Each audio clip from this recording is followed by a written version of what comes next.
El sonido del cristal al estrellarse contra la mesa fue como una sentencia. Clara se quedó inmóvil, la palma aún temblando por el vaso que había dejado caer sin darse cuenta. Era pequeño el estruendo, pero el eco que provocó atravesó la cocina y llegó hasta el corazón de la casa que ella y Henry creían, hasta la noche anterior, inquebrantable. La luz de la lámpara de aceite dibujó fragmentos sobre la madera, uno de ellos quedó clavado en la alfombra, un brillo que parecía burlarse de la velocidad con la que la seguridad había estallado en 1000 pedazos. Henry no miró el suelo, tenía en la cara la rutina de un hombre que había apostado más que monedas y ahora perdía la costumbre de la prudencia y el respeto. El aliento le olía a tabaco caro y a alcohol barato. Sus manos, que antes habían sujetado las riendas y martillado la herradura con paciencia, ahora temblaban por la mezcla de ira y culpa. Le temblaban los labios, no por el frío, sino por la urgencia de llenar un silencio que se había vuelto insoportable.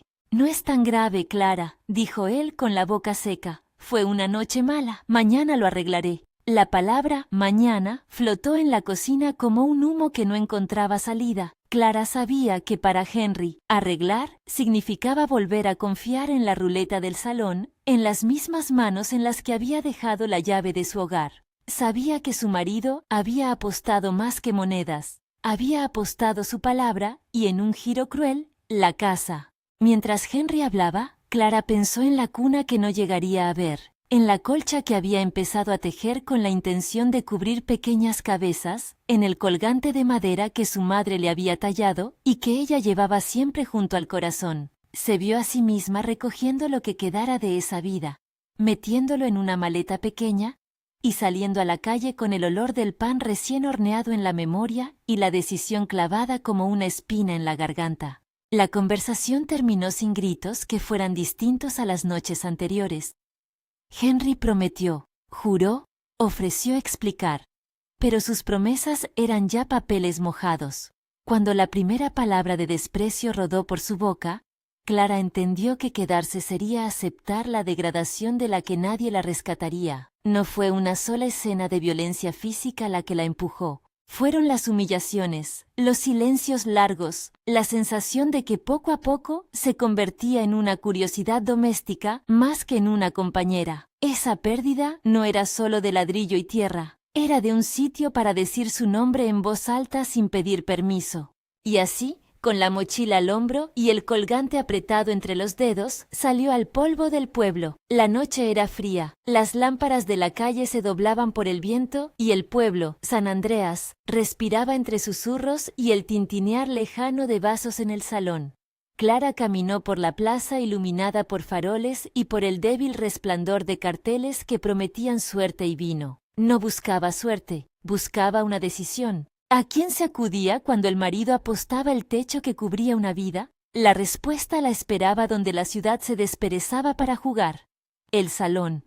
Sabía que Rolly, el hombre del salón, era una figura pesada en San Andreas. Su sonrisa era una promesa envuelta en amenaza. Clara había visto esa sonrisa antes, cuando Henry, en otra noche, se acercó a saldar deudas con la mirada perdida. Sabía que Rolly tenía maneras de convertir nombres en números y a las personas en objetos que se prestaban al pago. La puerta chirrió al abrirse y una ola de humo y voces la envolvió. Hombres alrededor de mesas, cartas, vasos que se levantaban con gestures bruscos. Clara avanzó con la firmeza de quien no tiene alternativa. Sus ojos se posaron en el reservado donde solían sentarse los músicos ocasionales y en la barra, donde la luz bañaba el rostro de Rolly como una obra que se repite, siempre la misma, siempre compuesta. Él la vio entrar, y aunque su gesto fue medido, hubo en su mirada la emoción del depredador que percibe presa indecisa. Henry estaba allí, encorvado sobre una silla, las manos manchadas del juego. No necesitó levantar la vista para que Pierda no le hablara. Rolly se acercó con la sonrisa calculada. «Señora Dawson», dijo Rolly con modales envenenados. «Qué pena lo de su hombre. A veces la fortuna es caprichosa, pero como ya sabe, en mi salón no se toleran impagos. Hay maneras de resolverlo».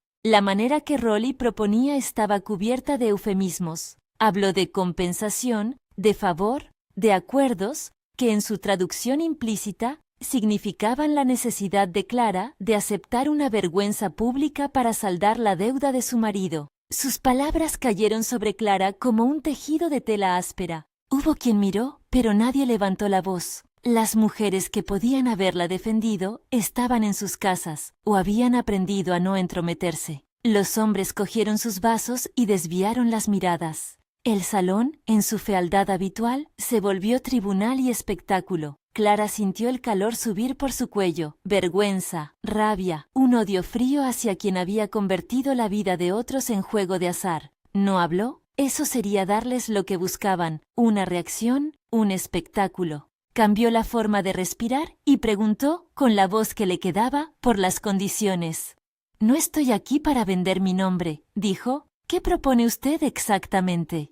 Rolly, con paciencia de usurero, enumeró lo que cualquier mujer temía: quedar a merced de la reputación del salón, de miradas que la medirían y la valorarían en monedas. Un destino que ninguna madre quisiera, nor ninguna hermana aceptaría. Fue entonces cuando Henry, borracho y humillado, trató de interponer palabra, pero sus manos se negaron a obedecer la intención. Su orgullo se deshizo en palabras ineficaces. Verlo así, derrotado por sus propios demonios, fue otra puñalada para Clara. No solo había perdido la casa, sino que el hombre a quien había jurado amar se había convertido en causa de su humillación. La interrupción no llegó de los tuyos ni de los nuestros. Apareció de fuera como quien entra en un espacio con la claridad de un palo de luz. El hombre que se acercó tenía en los hombros la calma de quien conoce la soledad de los caminos. Llevaba una chaqueta de cuero curtido, botas polvorientas y un sombrero de ala ancha que dejaba sombra en su rostro, pero no suficiente para ocultar la gravedad de sus ojos. No era hombre de la ciudad, su presencia olía a caballería y a praderas. Se llamó Griffin Paxton, y cuando habló, su voz fue llana y sin ornamentos. «No es honorable», dijo. «No así». No fue una intervención teatral, no fue un gesto de héroe de novela, fue la voz de alguien que ponía un límite. Rolly ladeó la cabeza, divertido por la interrupción, y ofreció su sonrisa de siempre, la misma de antes. «Señor Paxton», respondió Rolly, «siéntese, no es asunto suyo». Griffin no se sentó, miró a Henry con una mezcla de evaluación y lástima, como se mira a un animal cansado. «Es asunto de cualquiera que tenga 2 dedos de respeto», contestó. «Esa mujer no es moneda de cambio». No hubo gritos, no los necesitó. Su intervención fue una piedra lanzada a un estanque, provocó ondas. Algunos hombres en la sala mutearon el juego y miraron. La tensión se volvió un objeto más en la habitación, palpable y punzante. Rolly, que no gustaba de que su negocio fuera cuestionado, frunció el ceño. «Tiene coraje, Paxton», dijo, «pero el negocio es cuestión de orden. Usted no entiende las reglas del lugar». Griffin sonrió, una sonrisa corta, de alguien que sí conoce reglas, pero sabe cuándo romperlas. «No busco pelea», dijo, «solo ofrezco una alternativa. Tengo una cabaña a unas 3 jornadas de aquí, junto al arroyo de Willow. No es gran cosa, pero está en pie. Si la señora Dawson decide marcharse de aquí y aceptar trabajar y vivir allí, yo me aseguro de que nadie de este pueblo le ponga mano encima. No la obligaré a nada y no aceptaré de Rolly ni una moneda por ello». Eso sonó, en la sala, a fantasía. Un acto desapegado por el que muchos hubieran pagado 3 veces su valor. Rolly se burló con crudeza. «¿Y qué gana usted con eso, Paxton? ¿Caridad? No me interesa la caridad», dijo, con voz de quien pretende dejar claro que nada es gratis. Griffin clavó la mirada en Rolly con la calma de quien ha visto la cara de hombres como él y sabe que la codicia es su lenguaje más claro. «Gano que una mujer no sea convertida en presa», respondió. «Gano que un hombre aprenda las consecuencias. No soy quien para enseñar lecciones, pero puedo poner mi presencia donde haga falta». Clara oyó cada palabra como si fueran clavos que alguien clavara en la oscuridad.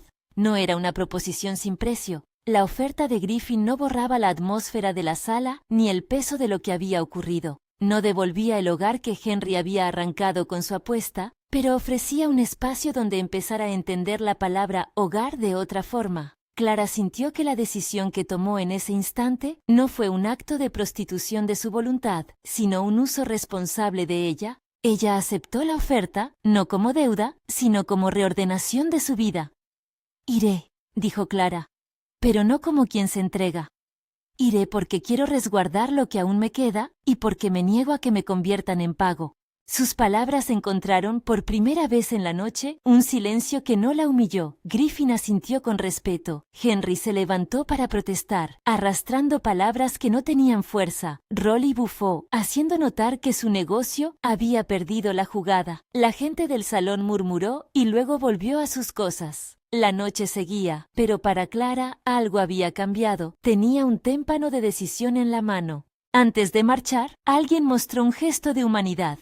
Martha Edwards, que conocía a Clara desde la infancia, apareció en la puerta como un milagro discreto. Había oído el rumor y no había querido quedarse de brazos cruzados. Con paso firme y sin teatro, tendió a Clara una manta y una palabra de consuelo. «Vente conmigo hasta que arregles tus cosas», susurró Martha. «Te dejo mi puerta abierta y si lo necesitas, te llevaré hasta Paxton en cuanto amanezca». Clara agradeció y por un segundo se permitió descolgar el peso de la soledad. Sabía que Martha no podía ser su salvación, ninguna persona lo sería, pero su afecto fue un puente hasta el momento en que tendría que cruzar definitivamente. Esa noche no hubo vuelta atrás. La casa quedaba a unas manzanas, sus contornos recortados contra la luna. Henry se quedó atrás, enredado en su propio desorden. Gritó cosas que solo alcanzaron a hacer ruido. Clara, con la manta sobre los hombros, la mochila con poco más que su colgante y las manos vacías de la vida que había sido, se alejó hacia la casa de Martha. La decisión se había tomado, pero el peso de la renuncia aún no había terminado de asentarse. Cuando cerró la puerta detrás de ella, se sintió por primera vez capaz de respirar. Si esta historia ya te atrapa y te preguntas cómo una cabaña junto al arroyo puede llegar a cambiar una vida, quédate y escucha. El camino de Clara apenas comienza, y lo que parecía un gesto de bondad tiene olores de leña, noches heladas y tal vez, a su propio ritmo, una esperanza distinta. La mañana llegó helada y clara. Las primeras luces bañaron los tejados y el aire olía a barro y a pan. Martha preparó café en un hierro y sirvió tostadas con mermelada. Sus manos eran firmes y conocían las estaciones de la vida. No habló en exceso. Dejó que Clara se vistiera y empacara lo necesario. Antes de partir, en un gesto que parecía improvisado y en realidad estaba lleno de significado, Martha colocó la colcha que Clara llevaba en la maleta sobre sus rodillas. «Para que no olvides coser», dijo. El hecho de que la palabra coser volviera a sonar le devolvió a Clara una línea del pasado, conocimiento propio, habilidad que no dependía de la casa ni del apellido. El trayecto hacia la cabaña de Griffin duró más de lo que Clara supuso. Salieron antes del amanecer, cabalgando por caminos de tierra que serpenteaban entre colinas de pasto aún verde. El viaje le dio a Clara tiempo para mirar atrás. San Andreas se volvió una raya pequeña en el horizonte hasta que la vista la perdió. El pueblo era polvo, voces, un salón que tragaba dignidades. La campiña era otra cosa. Tenía ritmos, un silencio que no presionaba sino que invitaba. La cabaña apareció como lo que era, una construcción modesta de tablas, con chimenea de piedra y un porche que daba al arroyo. La puerta chirrió cuando Griffin la abrió y la revelación no fue pomposa. No había lujos, ni promesas artísticas. Había un techo que cerraba sin hacer preguntas y una chimenea que esperaba ser encendida. Había, sobre la repisa, un pequeño saco de harina, 2 tazas y una caja con clavos y cuerdas. En la pared, un clavo sostenía una pequeña tablilla gastada. El mundo aquí se arreglaba con manos, no con palabras. Griffin mostró la habitación que sería de Clara. Una alcoba sencilla, una cama con un colchón que probablemente había visto mejores días, y una ventana que daba al arroyo y al roble mayor. En una mesa había una lámpara de aceite similar a la de su antigua cocina y junto a ella una pequeña caja donde Griffin colocó una manta nueva. Clara no necesitó decir más. Percibió la oferta de protección en los límites que Griffin marcó, no como un permiso, sino como un compromiso. Él no la poseía, simplemente ofrecía espacio y vigilia. Hablaron de términos como 2 mercaderes de dignidad. Ella exigió claridad. No compartiría lecho ni nombre con quien la alojaba sin su consentimiento, trabajaría para contribuir. No permitiría que nadie, de San Andreas o de otro lugar, pretendiera señalarla como quien pagaba una deuda. Griffin, con su voz mesurada, aceptó cada una de sus condiciones. Ambos sabían que la cabaña no era una prenda de matrimonio ni una compra.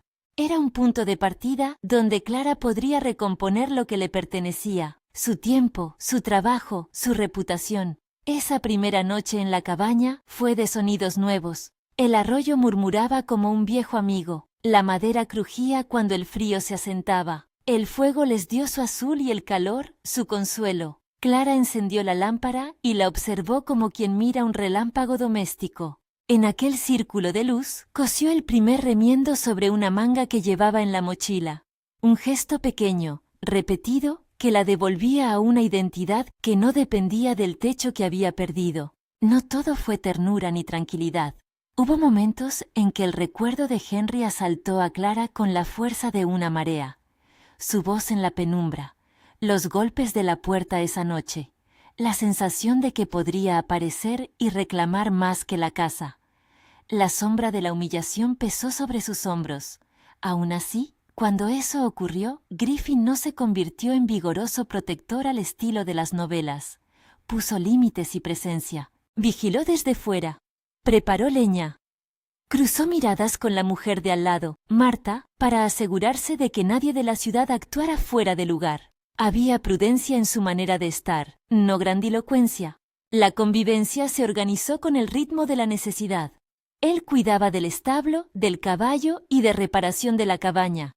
Ella se ocupaba de la cocina, de las costuras, y con el tiempo ofrecería en Jackson clases de lectura a los niños del lugar si las circunstancias lo permitían. Por ahora, se trataba de descubrir si la palabra hogar podía ser reconstruida del modo que ella deseaba, con trabajo, respeto y la libertad de elegir. Las primeras semanas trajeron la rutina de la intemperie. Los días se llenaron de tareas pequeñas: trapear la mesa, pelar manzanas, ahumar el salmón recogido en el arroyo, reparar la cerca que había cedido tras una tormenta. Cada tarea cerraba una grieta. Cuando cosía junto al fuego, Clara recordaba la mano amable de su madre y creía que de alguna manera la historia de su vida no terminaba en la barra de un salón, sino que continuaba hilo a hilo, sobre una colcha que todavía podía crearse. Griffin contaba lo justo de su vida. De vez en cuando, en las horas largas, hablaba de los años en los que montó en compañías que cruzaban terrenos, del trabajo en ranchos donde la palabra era carne y no ruido. Habló, sin elogios, de la guerra que le había quitado certidumbres y le había dejado una cicatriz en la mano derecha. No solía llorar su pasado, lo dejaba como paisaje que explicó sin justificar.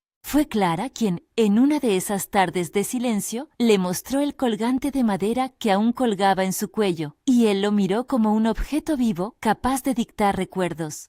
«Mi madre me lo hizo», dijo. «Dice que hay que llevar siempre algo en el cuerpo que te recuerde quién eres». Griffin asintió sin decir mucho. La conversación no fue un intercambio romántico. No se disfrazó de pasión ni de rescate. Fue reconocimiento. Dos vidas que, por distintas razones, se encontraban en la latitud exacta para volver a aprender la palabra compañía sin posesión. El invierno se acercó con sus uñas y la cabaña tembló en noches donde la chimenea era el centro de sentido. Una mañana, al levantar la cortina, Clara vio la primera escarcha sobre el arroyo. Sus manos, que antes eran temblorosas por miedo, ahora sabían atar cordeles, curar un tendedero y leer un cielo que anunciaba nieve. En la cocina, la lámpara reunía sus historias y las hacía mansa luz. No fue un Edén inmediato. Hubo noches de desvelo cuando la memoria de Henry la acorralaba. Hubo días en los que el pueblo murmuraba y un telegrama posible, aún no escrito, de la ciudad podía entrar en su espacio como una sombra. Pero también hubo mañanas de pan caliente, del olor a madera húmeda, del sonido del caballo en el barro y de la presencia discreta de Griffin trayendo leña. Ella comenzó a comprender que la casa que Henry había destruido no era la única medida de un hogar, que quizá el hogar era algo que se podía decidir reunir con las manos y decidir no volver a apostar. Con el tiempo, la cabaña fue guardando señales de su paso, una colcha que Clara terminó, con retazos que hablaban de las dos vidas que había conocido, una cuna que sería, en otro año, tallada por la paciencia de Griffin y la habilidad de Clara, la lámpara en la repisa que ella encendía cada noche como ritual. Pequeños objetos, un vaso nuevo en la estantería, un tarro de mermelada etiquetado con la caligrafía de Clara y una carta enrollada que aún no se atrevía a abrir, enviada por alguien que escuchó su historia en San Andreas y prometía una ayuda incierta. La colcha, el colgante, la lámpara. Elementos que repetían la textura de su vida y que la anclaban a una nueva narrativa. Pero la seguridad contenida en la cabaña era frágil. El rumor en San Andreas y la posibilidad de que Henry se diese cuenta de que su mujer había encontrado refugio lejos, agitó corrientes que ya no controlaba. El pasado tiene costumbre de volver cuando menos se espera. Aún así, en la fragilidad de aquellos días, Clara aprendió a balancear la memoria y la acción. Salió a la pista del arroyo para lavar ropa. Conversó con el sheriff James Edwards cuando pasó por la zona y con Marta cuando las visitas eran posibles. Cada conversación la devolvía a su centro. Había elegido caminar, no dejarse arrastrar. En la quietud de una tarde, cuando los rayos del sol empezaban a inclinarse y la chimenea sollozaba con menos brío, Clara se sentó en el porche y dejó que la vista se perdiera en el roble. Griffin trabajaba en la valla, clavando con paciencia. Ella miró la madera que había escogido para su nueva vida y por primera vez desde la noche del cristal roto, no sintió que le faltara algo irreemplazable. Aunque la pérdida permanecería como una hendidura, la posibilidad de recomponerla estaba en sus manos, en su costura, en su decisión de no ser moneda de ningún juego.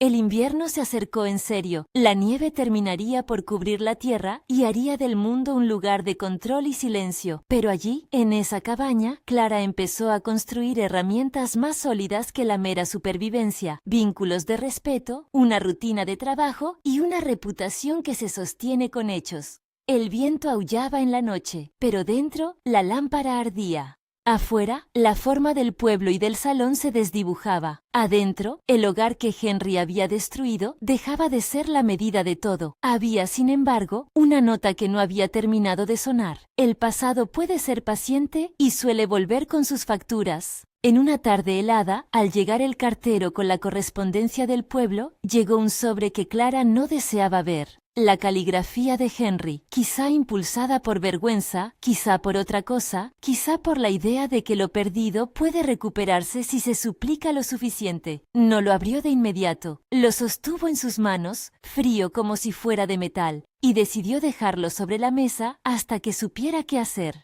Porque la mayor lección de esas semanas no fue que debía huir siempre, sino que tenía derecho a elegir cuándo mirar atrás y cuándo construir. Esa noche, al cerrar la ventana, al colocar la lámpara en la repisa y mirar el reflejo del fuego en el vidrio, Clara comprendió que la cabaña de Griffin era un gesto que le daba espacio para reescribir su vida. Pero también comprendió que la escritura sería lenta, hecha de hilos que ella debía juntar uno a uno. La protección ofrecida no anulaba su voluntad, la reforzaba. No era una cadena, sino una ayuda para caminar con más seguridad.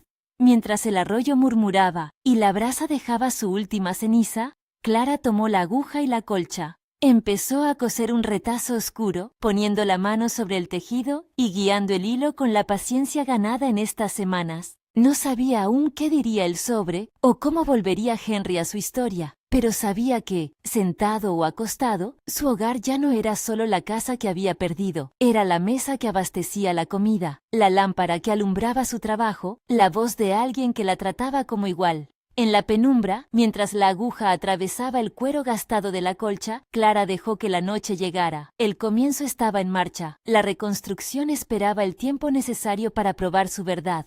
El sobre quedó sobre la mesa toda la tarde, como si esperara permiso para moverse. Cuando la luz empezó a acunarse en la rendija de la ventana, Clara lo tomó con manos que ya no temblaban tanto. La caligrafía era la de Henry, temblorosa por la bebida o por la vergüenza. La pluma había dejado surcos que parecían pequeñas heridas en la vela. No lo abrió de inmediato. Se sentó. Miró el colgante apoyado contra la madera y por un momento pensó en todas las cosas que podían esconderse detrás de una letra. Súplicas, promesas rotas, excusas que buscaban abrir una puerta cerrada. Al final, desdobló el papel. Henry pedía perdón. Pedía, con una voz que no podía oírse sino en frases escritas. Pedía tiempo, pedía no perderlo todo, imploraba por la casa, por la oportunidad de recomponer lo que había roto. Clara leyó sin que las palabras le hicieran efecto. Eran palabras moldeadas para quien las pronuncia y no para quien las recibe.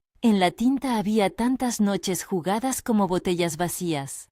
Ella lo sabía por experiencia, y por eso su pecho no se abrió como él esperaba. Guardó la carta en el cajón donde dormía la lista de precios de las telas y un dedal que había heredado de su madre. No era desdén lo que la empujó a hacerlo, sino prudencia. No volvería a poner el timón de su vida en manos que ya habían demostrado que no sabían leer la brújula. La carta sería un documento más que, quizás, serviría luego para algo. Por ahora, la hoja se unió a las demás cosas que no debía quemar ni tirar. Recuerdos ordenados. La vida en la cabaña fue ganando espesura con el paso de semanas. Clara se levantaba con la luz fría de la mañana y encendía la lámpara. El gesto, repetido, se convirtió en un rito que la anclaba. Preparaba café en el hierro, barría las migas que quedaban de la noche, rellenaba la caja de grano y salía a buscar huevos si alguna vecina le confiaba gallinas por un favor. A veces, para completar el dinero que necesitaban en invierno, se desplazaba a Jackson con la colcha enrollada a la espalda y las manos curtidas, ofertando puntadas y parches, dando clase de lectura a cambio de pequeñas monedas o trueques. El pueblo de Jackson era distinto de San Andreas. No tenía el bullicio de los salones. Era una red más pequeña donde los gestos contaban más que las palabras. Allí, Clara acudió al mercado con una puntualidad humilde. Vendía lo que cosía y, a cambio, recibía miradas que no la juzgaban por lo que había sido, sino por lo que hacía. Esa diferencia, pequeña en apariencia, se volvió un sostén invisible. Cada moneda que se ganaba con su aguja le servía para afirmar que su vida no dependía de la ruleta ni de la crueldad de ningún hombre. Griffin observaba esos movimientos con la distancia de quien conoce el valor del trabajo. No era detallista en elogios ni exagerado en halagos. Decía lo que pensaba cuando lo consideraba necesario. Se ocupaba de las reparaciones de la cabaña, de la compra de harina en Jackson y de la leña que arrancaba del roble viejo. Por las noches, cuando la luna se asomaba como un farón pálido, se sentaban junto a la chimenea y no necesitaban más que el humo y el silencio compartido. A veces, él tocaba brevemente la guitarra que colgaba en la pared, no para cantar historias de amor, sino para acompañar un trabajo de costura o para marcar el compás de un pensamiento. Las conversaciones se deslizaron lentamente de lo práctico a lo íntimo. Clara supo, a pinceladas, la historia de Griffin. Había recorrido kilómetros, trabajado en ranchos, había visto la dureza de la guerra que dejó su sello en las manos y en los silencios. Había tenido pérdidas que no nombraba y amores que eran más historias que personas. Cuando, una noche, él le habló de la cicatriz en la mano derecha, lo hizo sin victimismos. Dijo que había aprendido a contar las cosas con las uñas rotas y las cuerdas del caballo, que la costumbre de levantarse y reparar era su única venganza contra aquello que lo había golpeado. Clara aceptó el relato sin convertirlo en consuelo para su propia coyuntura. Ambos sabían que las historias no se recortan para encajar bien en otra vida. El invierno terminó por desplegar su manto. La nieve vino a cubrir el arroyo, una mañana lenta y blanca. La cabaña crujía en la noche, y la chimenea liberaba toda su calidez, como si fuera a compensar de golpe meses de frío. En la cocina, Clara tejía la colcha que empezó en San Andreas, y ahora los retazos contaban distintos tiempos. La tela del delantal que había usado su madre, un trozo de la camisa de Henry ya deshilachada, un paño que Griffin había traído de su baúl. Cada retazo era un acuerdo consigo misma, acoger el pasado sin permitir que lo definiera. Llegó la Navidad, tenue y sin pompa. No había abetos cargados de luces, pero sí la sencillez de una mesa puesta con panes y una porción de carne curada. Marta apareció con galletas y con historias de vecinas y vecinos. Entre las manos de Clara recibió un presente inesperado, una bufanda tejida a mano por las mujeres del pueblo que, aunque sencilla, llevaba consigo la compañía que la había mirado sin juzgar. Griffin, por su parte, depositó sobre la repisa un pequeño taladro que él mismo había hecho para que Clara pudiera terminar la cuna cuando la tuviesen que tallar. No había besos públicos ni promesas rimbombantes, sino gestos que decían en voz baja: «Confío en ti. Quiero estar a tu lado». Fue en esas semanas que la intencionalidad de su vínculo se transformó. No hubo una noche de arrebato ni un día marcado por la épica. La compañera de la vida se tejió con desayunos, con reparaciones, con noches en las que él la vigilaba desde las sombras y ella volvía a coser sin sentirse observada como un objeto. Hubo una tarde en la que la nieve se derretía y el arroyo recobraba su rumor, en que Griffin dejó sobre la mesa un trozo de madera trabajada, la primera pieza de la cuna, una tabla pulida que llevaba la curva de sus manos. Clara la tocó y supo que aquel proyecto era tanto suyo como suyo. Fue la primera promesa mutua que no necesitaba firma. Construirían algo juntos, a la par. En la distancia, el eco de San Andreas no se extinguió. El rumor de Henry persistía como una sombra que se estira cuando aparece el sol. Llegaron noticias. Alguien decía haberlo visto en la estación. Otros comentaban que rumoreaba una reconciliación. Un sobre más, esta vez sellado con talante distinto, llegó por un mensajero y fue para Griffin.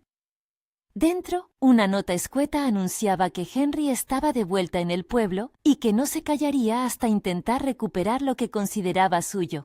El pulso de Clara se aceleró, no por miedo a perder a Griffin, sino por la verdad. Su libertad podía enfrentarse de nuevo a una garganta que se ramenaba en la insistencia. Sheriff James Edwards fue quien supo tocar la puerta sin aspavientos. Era un hombre de canas prudentes, conocido en la comarca por su discreción. Lo que habló con Clara fue una conversación de protección y, sobre todo, de prevención.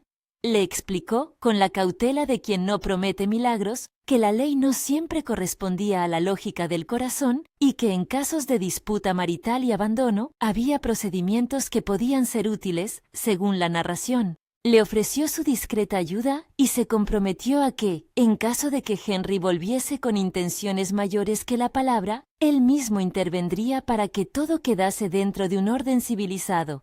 Clara valoró la oferta, no porque creyera en salvaciones externas, sino porque la prudencia también es una forma de cuidado. Acordaron que, en caso de confrontación, sería mejor tener testigos y papel que enfrentamientos solitarios. William Gray, el hombre que se dedicaba a los asuntos legales en Jackson y que aparecía en la carta que alguna vez mencionó Marta, fue citado para redactar lo que fuera necesario. Declaraciones, testigos, documentos que, según la narración, facilitaran la posibilidad de gestión en la ciudad de Sacramento. William Gray no prometió certezas, habló de posibilidades, de plazos y de testigos. Clara recogió la información como quien arma una caja de herramientas. Guardó lo esencial por si llegaba la hora de usarlo. No tardó en llegar la confrontación. Fue un día en que la nieve aún no se había derretido por completo.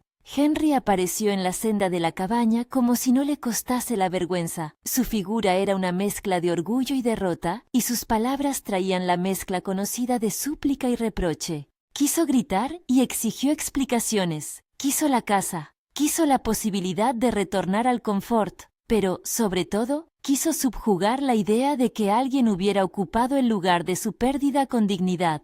La escena no degeneró en un espectáculo porque la voluntad de Clara se había endurecido como la madera bien curada. Ella, de pie junto a la puerta, con el colgante que seguía en su cuello, le dijo con voz firme que se había marchado por respeto propio y que no aceptaría ser moneda de acuerdos del salón ni de la codicia de nadie. Henry, en su desesperación, habló de arrepentimiento y de promesas. Clara no aceptó entrar en negociaciones emocionales. Le señaló, sin acritud, que la casa que él había perdido no era un cheque en blanco para su ego y que si quería algo más que palabras, tendría que afrontar las consecuencias de sus actos. Hubo, en ese momento, dos elementos que hicieron la diferencia: la presencia tranquila de Griffin y la discreción del sheriff.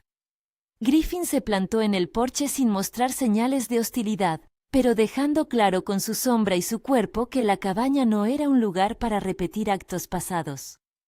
Sheriff James, que había llegado en silencio, ofreció la opción de una conversación civilizada en el pueblo, con testigos, y si era necesario, documentación.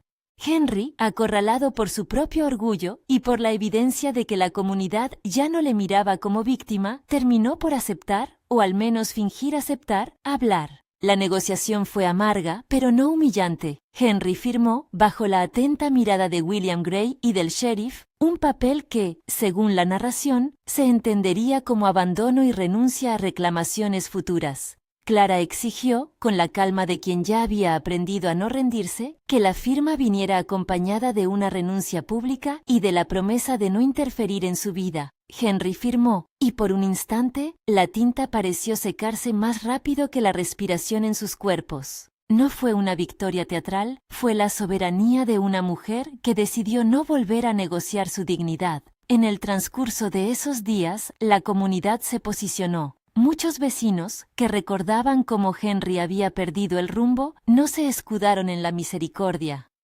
Otros, más comprensivos, miraron con lástima el hombre replegado en su propia humillación.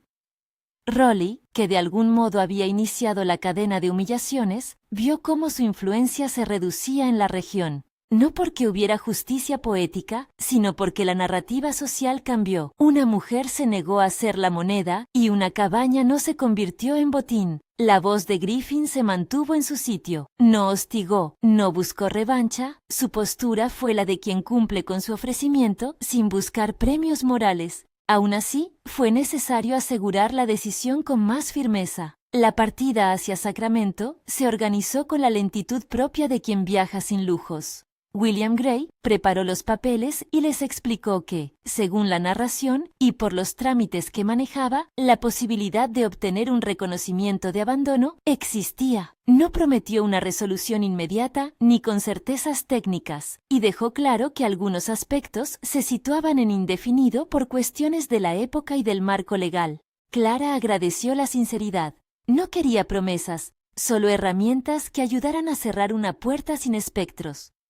El viaje fue una sucesión de paisajes que cambiaban como postales: praderas, cruces de carreteras, estaciones con chimeneas humeantes. En Sacramento, la ciudad era un organismo más vivo, con hombres y mujeres que hablaban otras velocidades. Allí, en oficinas con papeles oficiales, se llevó a cabo una audiencia que, finalmente, reconoció la situación de abandono de Henry, según la narración. El juez no fue un héroe ni un villano en la escena. Fue una figura que actuó dentro de los límites de la ley conocida en esa región, y que, con su firma y su sello, dejó un documento que permitía a Clara una libertad más reconocible.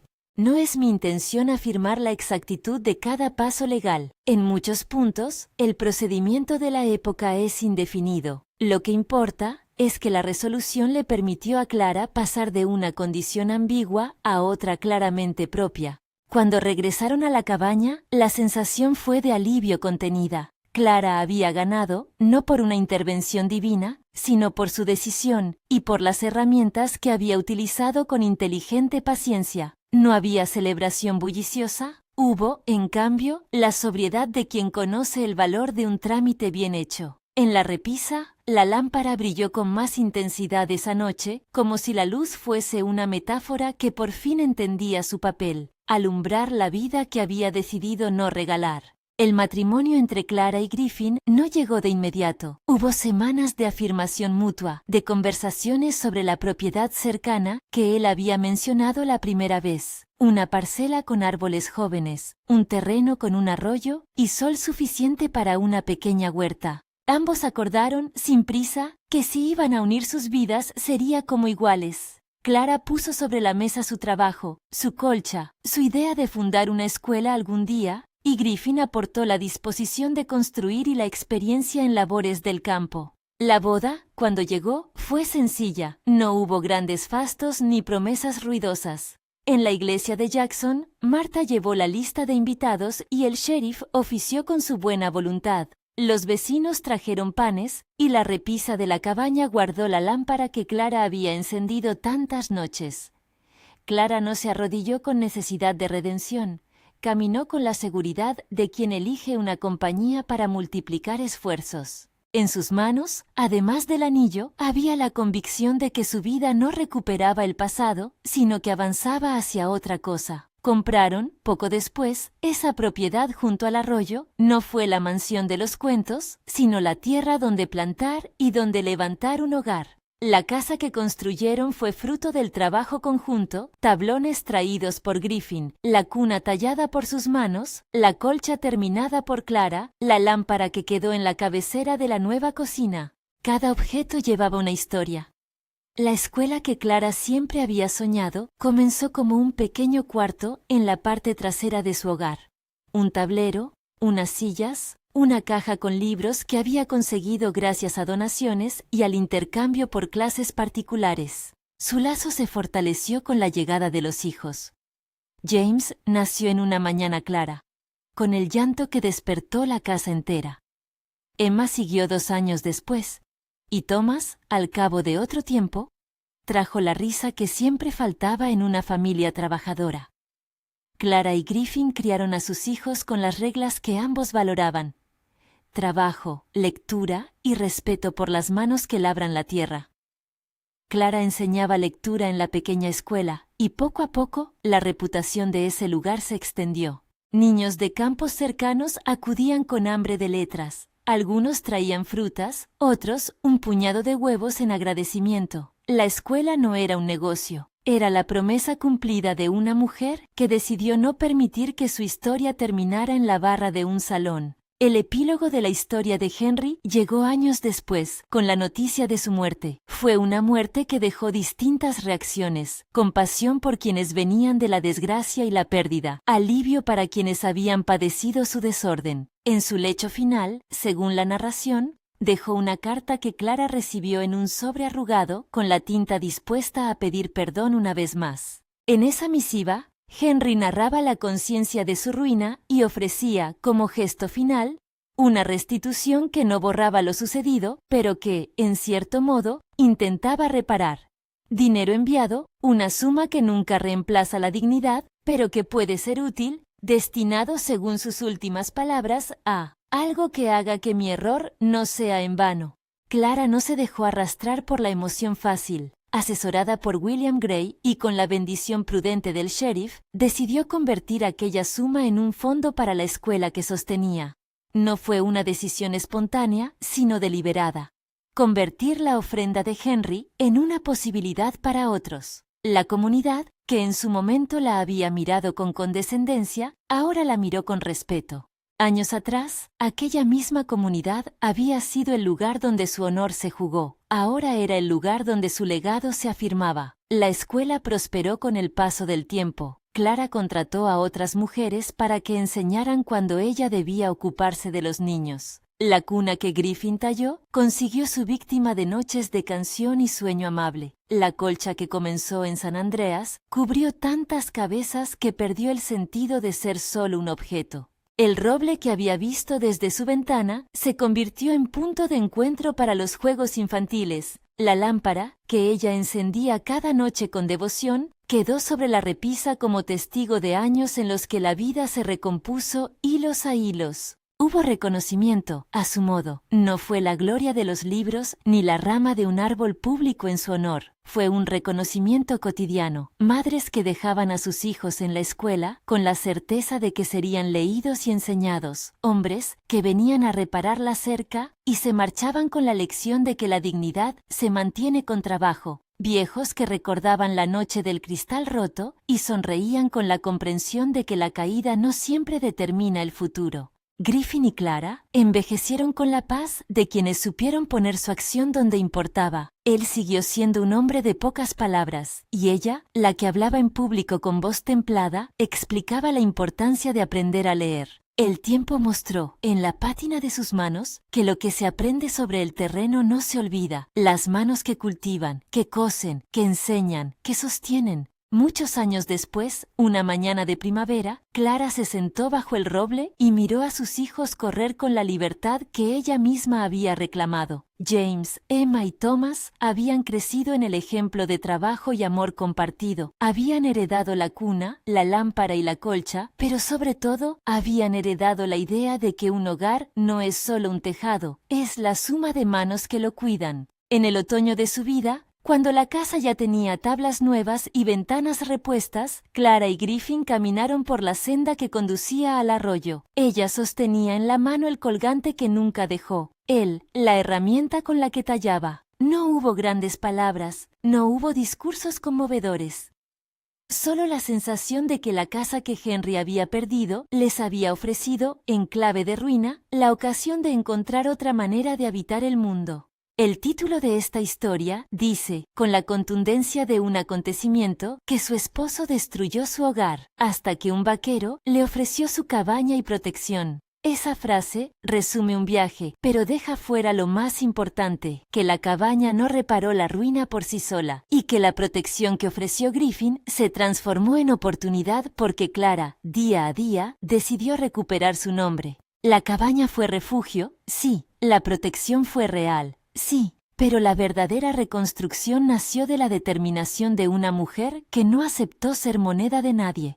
Si algo queda de la historia, es que las pérdidas pueden ser también iniciadoras de trayectos. No fue la puerta que perdió la que determinó todo, sino la mano que tejió la colcha tras ese acontecimiento. Y en la vida de Clara, esos hilos fueron los que un día construyeron una escuela sostenido a partir de una lamparita de aceite y dieron a sus hijos un lugar donde aprender a leer y a ver el mundo con ojos propios. Si esta historia te ha hablado de la valentía cotidiana, de la ternura que no humilla y del trabajo que reconstruye, comparte este relato con quien creas que necesita escucharlo. Suscríbete para seguir encontrando historias que recuerdan que, a veces, lo que parece un final es el principio de algo que merece ser vivido.